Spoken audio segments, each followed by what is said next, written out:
There really is no barriers for wanting to come, just a love for comics and the pop culture and fandom. It's the most fantastic place for a nerd. I think we're turning the word nerd and geek around. It's cool to be a nerd. It's cool to be a geek.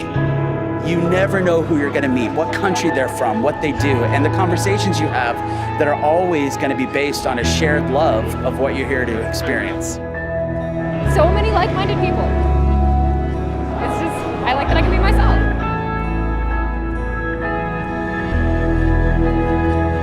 If it's to further what their dream is, if it's to learn, this is the environment, the show is for them. They're the reason why we do this. And they should never forget that. It feels like an oasis for creative people. It's everyone coming together to celebrate art. I've gone to small conventions, I've gone to little book things, but I've never been to something at this scale. And so to be here as a cartoonist and feel like I'm a part of all of this, it feels like I'm a part of something a lot bigger. There's the people that are searching for that one last piece of a collection that they don't have. The people that want to see what's brand new and coming out. Or the people that really love being able to interact directly with the artists. At Comic-Con, you have the opportunity to talk to filmmakers, writers, directors, pick their brain about why they did a certain thing. Budding artists are getting critiques, suggestions, and basically life lessons from people who are in that field. Comic-Con is a great opportunity for people who are either attendants or professionals to come and to get their work in front of the right kinds of people. A lot of the artists here are also fans, so they're really passionate about what's going on. So you're coming from kind of the same universe.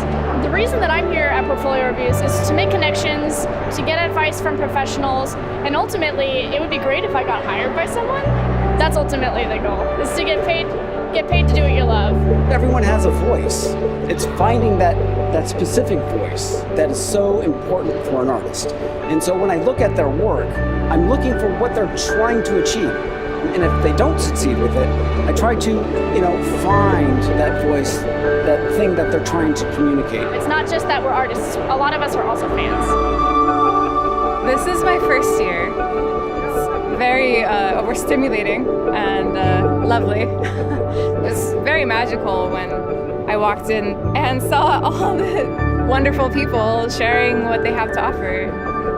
I love a lot of artists that are at Comic-Con and thought it would be a great chance to meet them as well as promote my art and my music simultaneously. And this is the best place for independent artists. Our dream has always been to be independent artists, to make our own stories and to get it out into the world. I do a little book called Skies of Fire. It's a comic book I do with my buddy Vince. We say it's a diesel punk airship story, a loyalty and revenge. That's kind of our one-liner. Skies of Fire has been a lifelong endeavor for me. It's been an obsession with airships and flying technology since I was a kid.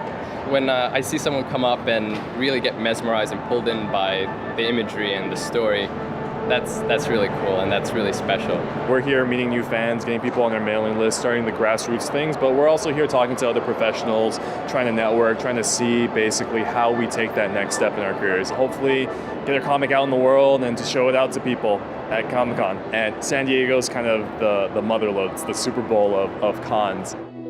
It is the biggest event in comics and pop culture in the world.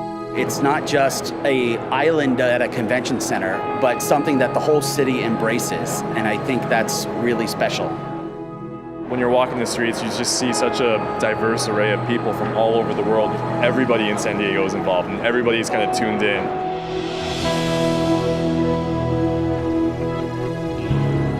And most importantly, it's the people who attend. I mean, without those people, we wouldn't have an event. Whatever your passion is, Comic-Con is a place for you to, show that passion off. And sometimes it's wearing costumes. And whether or not you're eloquent, or you're shy, or you're extremely outgoing, it's a place for everybody.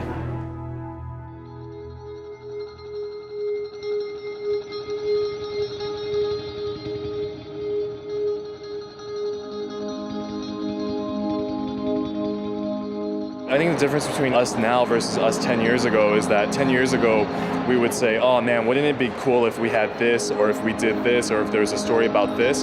But these days, when we have an idea, our first thought is, okay, how do we make it become reality? Starting is scary.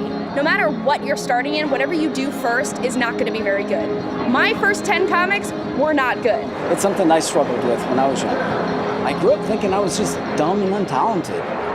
But I met people who were like, that's ridiculous. Have you met you? If not, you should. But you won't ever get there unless you believe you can. My one thing I would say to myself 10 years ago would be just be yourself. That's the most important thing. Just be who you are and create the stuff you want to create.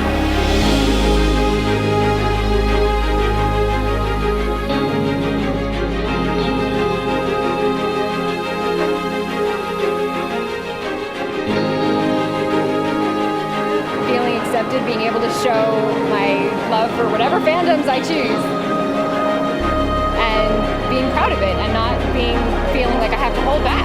I can do whatever I want. It's great.